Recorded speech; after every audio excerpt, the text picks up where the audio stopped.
হানাফি লোক বলে যে আমরা যা করি সব সহি হাদিস, আর আহলে হাদিস বলে আমরা যা করি সব সহি। আমরা সাধারণ মুখ্য মানুষ যারা আছে তারা কাকে বিশ্বাস করব? আসলে এটা একটা সমস্যা। আপনি যখন জমি কিনেন তখন কিন্তু যে যে ব্যক্তি জমি খারাপ জমি বেচে সেও বলে আমার জমি ঠিক আছে। যে ব্যক্তি ভালো জমি বলে সেও বলে আমার জমি ঠিক আছে। এখন আপনি কিন্তু সবার কথা শোনেন না। আপনি কিন্তু একটা জমি নিয়ে কখনো, কখনো যেন উকিলের কাছে যান। প্রয়োজনে আশেপাশে মানুষ জিজ্ঞাসা করেন।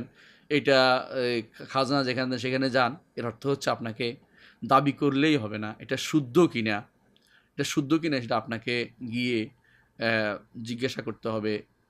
যারা জানে হাদিস সম্পর্কে যারা সয়দ আলী যারা হাদিসের ফার্মেসি নিয়ে বসছে যেটাকে বলা হয়। যারা হাদিসের যারা কর্মকাণ্ড করে তাদের কাছে যেতে হবে আপনি। এইজন্য হাদিস নিয়ে গবেষণা করে তাদের কাছে গিয়ে আপনি বুঝতে পারবেন যে হাদিসটা শুদ্ধ কি অশুদ্ধ।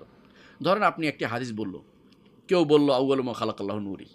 বলল যে প্রথম আল্লাহ তাআলা আমার নূর সৃষ্টি করেছে। আপনি এখন খুঁজবেন, একজন বলল যে শুদ্ধ। আপনি শুদ্ধ বলে মেনে নিবেন না, বলে কোথায় আছে? আপনি দেখবেন যে এই হাদিস আসলে কোনো ইসলামের কোনো হাদিসের কিতাবে নাই। এটা একটা বানোয়াট। যেমন এই জাতীয় এই কারণে আপনি খুঁজতে হবে আপনাকে। আপনি খুঁজবেন, কোনো সমস্যা নেই। বিশ্বস্ত মানুষ দেখে আপনি আমল করবেন। আপনি যেহেতু সাধারণ মানুষ। সাধারণ মানুষের কাজও কিন্তু যখন ভালো কোনো কাজ করতে হয়, পচা মাছটা কিন্তু বাজারে গেলে কিনে না। মাছ বিক্রি করতেছে, আমার মাছ ভালো, আমার মাছ ভালো। তো আপনি কি কিনবেন না? আপনি কিন্তু কি করবেন? জিজ্ঞাসা করুন, মাছটা টিপে দেখবেন, ধরে দেখবেন, এবং যে জানে তারা জিজ্ঞাসা করুন মাছটা ভালো কিনা, গন্ধ বেরোচ্ছে কিনা দেখবেন, পেট কী অবস্থা দেখবেন, কানার নিচে কী অবস্থা দেখবেন, তারপরে কিনবেন। সুতরাং বোঝা গেল আপনি এখানে নিজে পার হয়ে যাওয়ার কোনো সুযোগ নেই। আপনার দায়িত্ব আছে জানার, জিজ্ঞার। আপনি জিজ্ঞাসা করবেন হাদিসটি কোথায় আছে। যদি বলে যে হ্যাঁ আছে, আবু দাউদ, তিরমিজি, নাসাই, বলো এটা শুদ্ধ কিনা, কারণ আবু দাউদ, তিরমিজি, নাসাই, ইবনে মাজার মধ্যে দুর্বল হাদিস আছে। যদি বলে বুখারী, মুসলিমে আছে, বলে আলহামদুলিল্লাহ, তাহলে আমরা এটা আমল করতে পারি।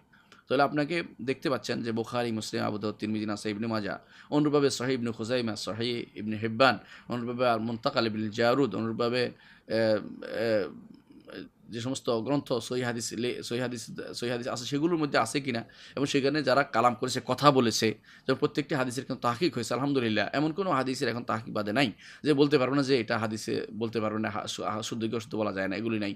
আছে একেবারে রেয়ার যে সমস্ত হাদিস বর্ণিত হয়েছে, যেমন বাইহাকিতে কিছু রেওয়ায়াত আছে, এবং যেগুলো আথার আছে, যেমন ইবনে আবি শাইবাতে বা মোসান্নাফ ইবনে আবি মোসান্নাফগুলোতে বা মাসানিদগুলোতে কিছু কিছু আসারকে শুধুমাত্র তাখরিজ করা বাকি আছে। আর বেশিরভাগ হাদিস আলহামদুলিল্লাহ হুকুম লাগানো হয়ে গেছে। আপনি সেগুলো জেনে নিবেন।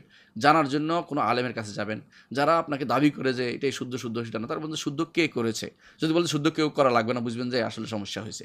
যদি বলে যে হ্যাঁ, এটা শুদ্ধ বলেছে মুহাদ্দিসরা শুদ্ধ বলতে পারে। যেমন যেমন যেকোনো জিনিস আপনি কিন্তু জমি কেনার সময় কিন্তু যেকোনো মানুষকে জিজ্ঞাসা করেন। কারা জিজ্ঞাসা করেন?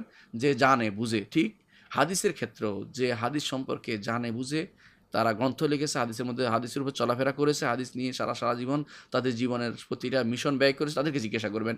এর মধ্যে আছে বুখারী, তাদের মধ্যে তিরমিজি, তাদের মধ্যে আছে দারাকুতনি, তাদের মধ্যে আছে ইয়াহইয়া ইবনে মাঈন, ইয়াহইয়া ইবনে সাঈদ আল কাত্তান, তাদের মধ্যে আছে ইমাম নাসাই, তাদের মধ্যে ইমাম মুসলিম, তাদের মধ্যে আছে এই যারা পরবর্তীদের মধ্যে বুখারী, পরবর্তীদের মধ্যে আছে শেখ নাসিরুদ্দিন আলবানী, এবং শেখ শোয়েব আল আরনাউত, এবং শেখ আবু ইসহাক আল হুয়াইনি। এরা যারা হাদিস তাসহিহ এবং তাদিফের কাজে লিপ্ত আছে, এবং শেখ আহমদ শাকির সহ এদের তাসহিহ এবং তাদিফ গ্রহণযোগ্য। একজন মানুষ হুট করে বলে দিল যে এটা সহি, আপনি কীভাবে বললেন সহি? তারা কি করে, অনেক সময় ভুল করে দুর্বল মিলে সহি বানায় ফেলে। অর্থাৎ দুই দুই পচা জিনিস নিয়ে একটা শুদ্ধ হয়ে গেল। দুই পচা তো আর পচা বাড়াবেই, এটা শুদ্ধ হবে কী জন্য? এজন্য এই জাতীয় যারা শুদ্ধ বলে তাদের কথা গ্রহণ করা হবে না। যেমন আমরা এই বিষয়গুলোতে অনেক সময় বলে থাকি যে দুর্বলের থেকে মায়া ত্যাগ করতে না পারলে আপনি কখনো সহি বিশুদ্ধ জিনিস পাবেন না। তেমনিভাবে পচা মাছের মায়া ত্যাগ না করলে পেট শুদ্ধ হবে না। পচা জিনিস না খেলে, পচা জিনিস খাওয়া ত্যাগ না করতে পারলে আপনার শরীর সুস্থ থাকবে না।